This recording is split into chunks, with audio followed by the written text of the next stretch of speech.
¿Aló? ¿Quién habla?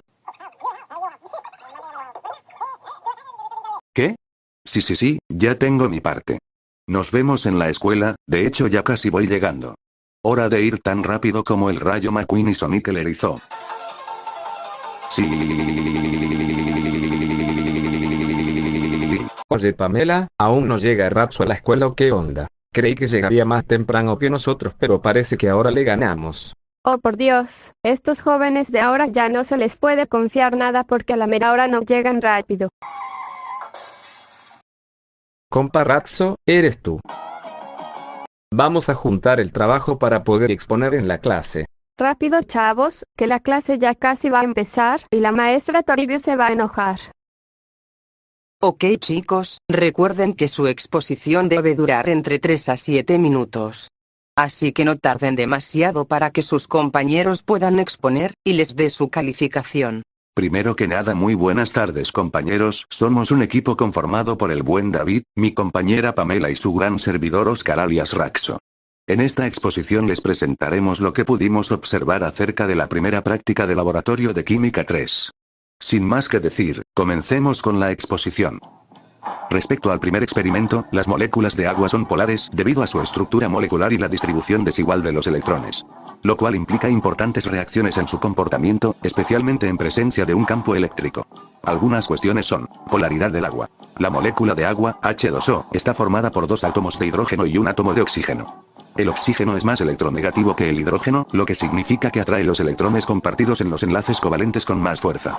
Esto crea una distribución asimétrica de la carga. El oxígeno adquiere una carga parcial negativa, mientras que los hidrógenos adquieren una carga parcial positiva. Como resultado, la molécula de agua tiene un momento dipolar, es decir, un polo negativo y un polo positivo. Comportamiento en presencia de un campo eléctrico. Cuando se aplica un campo eléctrico externo, las moléculas polares como el agua tienden a alinearse con el campo. El extremo positivo, hidrógenos, de la molécula de agua se orienta hacia la región negativa del campo eléctrico, mientras que el extremo negativo, oxígeno, se orienta hacia la región positiva. Este alineamiento ocurre porque las cargas parciales de la molécula interactúan con el campo eléctrico, experimentando fuerzas que las orientan. Las consecuencias de este comportamiento son: disolución de sustancias iónicas. La polaridad del agua permite que disuelva sales y otros compuestos iónicos, ya que las moléculas de agua rodean los iones y los separan, estabilizándolos. Alta constante dieléctrica. El agua tiene una constante dieléctrica muy alta, lo que reduce la fuerza de atracción entre cargas opuestas en su interior. Esto es crucial para muchos procesos biológicos y químicos. Conductividad eléctrica. Aunque el agua pura es un mal conductor de electricidad, la presencia de iones disueltos, como en el agua salada, permite que conduzca la electricidad debido al movimiento de estos iones en respuesta al campo eléctrico. Es posible lograr efectos similares a los del agua con otros líquidos, pero esto depende de las propiedades específicas de cada líquido, en particular, de su polaridad y su capacidad para interactuar con campos eléctricos o sustancias disueltas. Las fuerzas intermoleculares son las interacciones que ocurren entre moléculas y determinan propiedades como la solubilidad, el punto de ebullición y la cohesión. Por ejemplo, el agua con agua posee fuerzas dominantes por medio de puentes de hidrógeno, debido a que son moléculas polares y forman puentes de hidrógeno entre el átomo de oxígeno, carga parcial negativa, de una molécula y los átomos de hidrógeno, carga parcial positiva, de otra. El agua con etanol tiene puentes de hidrógeno y fuerzas dipolo-dipolo, donde el etanol tiene un grupo hidroxilo que puede formar puentes de hidrógeno con las moléculas de agua, al ser ambas moléculas polares, tienen interacciones dipolo-dipolo. El agua con hexano contiene interacciones dipolo inducido y fuerzas de dispersión de London. El hexano, siendo no polar y el agua polar, las moléculas de agua pueden inducir un dipolo temporal en el hexano, pero esta interacción es débil. Estas dominan debido a la gran diferencia en polaridad. El agua con sal tiene interacciones ion-dipolo, donde la sal es un compuesto iónico. Cuando se disuelve en agua, los iones que posee la sal son rodeados por moléculas de agua. El oxígeno del agua interactúa con los iones de sodio, mientras los hidrógenos interactúan con los iones de cloro. Por último, el agua con sacarosa posee puentes de hidrógeno, donde la sacarosa es un compuesto polar que contiene múltiples grupos hidroxilo. Estos grupos forman puentes de hidrógeno con las moléculas de agua, lo que permite que la sacarosa se disuelva fácilmente en agua. Si en el experimento se hubiera usado hexano en lugar de agua, los resultados cambiarían significativamente debido a las diferencias en las fuerzas intermoleculares y la mayoría de los solutos no se disolverían bien, excepto otros compuestos no polares. Ejemplo, hexano con hexano. Se mantendrían fuerzas de dispersión de Van der Waals, ya que el hexano es una molécula no polar. El hexano con etanol, la solubilidad sería baja, ya que el etanol puede formar puentes de hidrógeno, pero el hexano solo tiene fuerzas de dispersión, lo que hace que no se mezclen bien. El hexano con agua no se mezclaría debido a la diferencia de polaridad. El hexano con sal no se disolvería debido a que es un compuesto iónico y necesita un solvente polar, como el agua, para disociarse. El hexano con la sacarosa tampoco se disolvería, ya que es polar y necesita interacciones de puentes de hidrógeno, que el hexano no puede proporcionar. De acuerdo con el experimento 3 de cohesión y adhesión, podemos explicar que las gotas tienen su forma gracias a dos tipos de fuerzas. La de cohesión que mantiene unidas las moléculas del agua, haciéndolas redondas, ya que esa forma usa menos energía, y la adhesión que hace que el agua se pegue a otras superficies. Si es fuerte, la gota se aplana. Si es débil, la gota se mantiene más redonda. Algunos materiales, como el papel encerado, repelen el agua porque tienen una superficie hidrofóbica, lo que significa que las moléculas de agua no se adhieren bien y forman gotas en lugar de esparcirse. En cambio, otros materiales, como la servilleta, son hidrofílicos, lo que les permite absorber el agua gracias a su estructura porosa y la fuerte adhesión entre sus fibras y las moléculas de agua. De acuerdo al experimento 4 de punto de ebullición, entendemos que las fuerzas intermoleculares son las fuerzas de atracción o repulsión que existen entre las moléculas y determinan muchas propiedades de los materiales, como su estado físico, sólido, líquido o gas, su punto de ebullición y su solubilidad. Son más débiles que los enlaces químicos, pero esenciales para la estructura y comportamiento de la materia. Un ejemplo de esto son los puentes de hidrógeno, que son un tipo de fuerza intermolecular en la que un átomo de hidrógeno, unido a un átomo muy electronegativo como oxígeno, nitrógeno o flúor, es atraído por otro átomo electronegativo cercano. Son más fuertes que otras fuerzas intermoleculares, como las de Van der Waals, pero más débiles que los enlaces covalentes.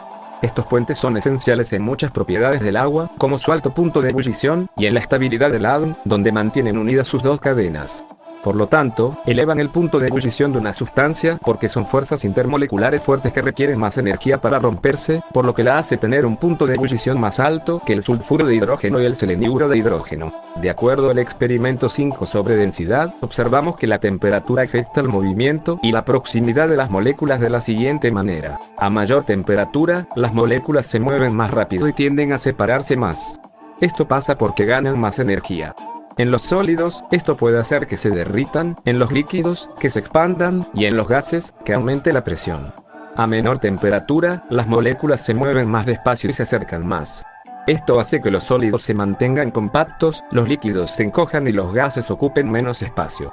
Cuando el agua se enfría por debajo de 4 grados, sus moléculas comienzan a moverse más lentamente y se agrupan de manera más ordenada.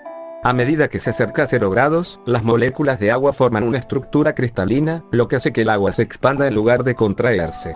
Esta expansión es lo que causa que el hielo flote sobre el agua, ya que se vuelve menos denso que el agua líquida. Continuando con la densidad, el hielo flota porque es menos denso que el agua líquida. Para que el hielo pueda hundirse, el líquido debe tener una densidad mayor que la del hielo, recomendablemente superior a 916.8 kilogramos por metro cúbico. Para el caso del experimento 6, observamos y concordamos que el calor específico es la cantidad de calor necesaria para aumentar la temperatura de una sustancia, y por eso, algunas sustancias pueden tardar más que otras en calentarse.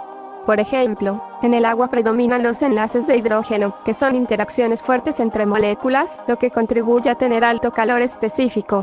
Mientras en el aceite predominan las fuerzas de Van der Waals, que son más débiles, por lo que se calienta más rápido. Para concluir con nuestra exposición, observamos las propiedades esenciales del agua, tales como la polaridad, cohesión, adhesión, su elevado punto de ebullición, alta capacidad calorífica, densidad, diferente en su estado sólido y líquido, y la solubilidad que caracterizan este líquido. Las propiedades que consideramos anómalas o extrañas durante la práctica son la densidad del hielo, porque la mayoría de las sustancias se vuelven más densas al estar en estado sólido y esta es la excepción. Y la alta capacidad calorífica, ya que absorbe grandes cantidades de calor sin cambiar de temperatura fácilmente, lo que la hace clave para la regulación térmica del planeta. Las características estructurales del agua que determinan algunas de sus propiedades físicas son los enlaces de hidrógeno, explica la alta tensión superficial, el alto punto de ebullición y su gran capacidad calorífica. Su estructura tetraédrica, ya que, en estado sólido, las moléculas se organizan en una red abierta, lo que hace que el hielo sea menos denso que el agua líquida, y la polaridad que permite que el agua sea un excelente disolvente para muchas sustancias polares y algunas iónicas.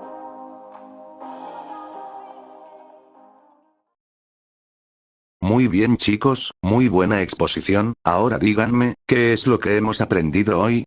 Hemos aprendido y reforzado que el agua es una sustancia única que permite la vida en nuestro planeta y que posee propiedades únicas que las diferencia de otras sustancias similares. Muy bien, compañeros, nos vemos mañana en la primera clase. Nos vemos, hasta mañana.